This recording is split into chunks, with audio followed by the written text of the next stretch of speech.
On poursuit notre page histoire avec un héros oublié du Moyen-Âge. Le chevalier Liebenzeller a beaucoup œuvré pour la ville de Strasbourg au XIIIe siècle. Il a maintenant sa statue au centre-ville, un bronze financé par des centaines de particuliers via la Fondation pour Strasbourg.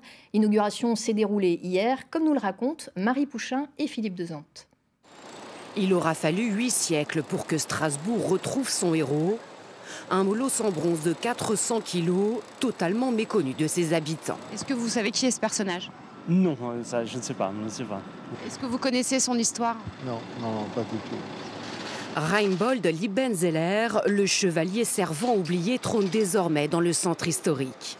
C'est lui qui a conduit la ville à l'indépendance politique au Moyen-Âge, lui aussi qui a fondé la première République de Strasbourg. Liebenzeller a un petit peu le même rôle pour Strasbourg.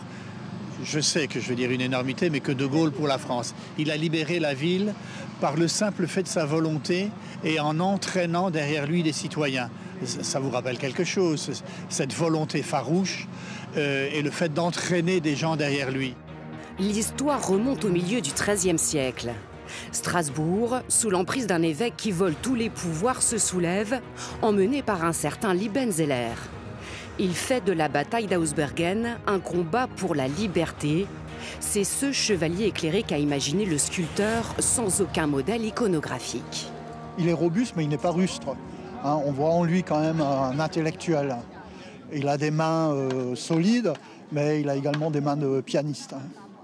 C'est un rebelle intellectuel. C'était un rebelle, un Che Guevara du Moyen-Âge. Un guerriero visionnaire qui fera de Strasbourg une ville attractive ouverte aux intellectuels de toute l'Europe. Sa statue sera inaugurée mardi par le président du Parlement européen.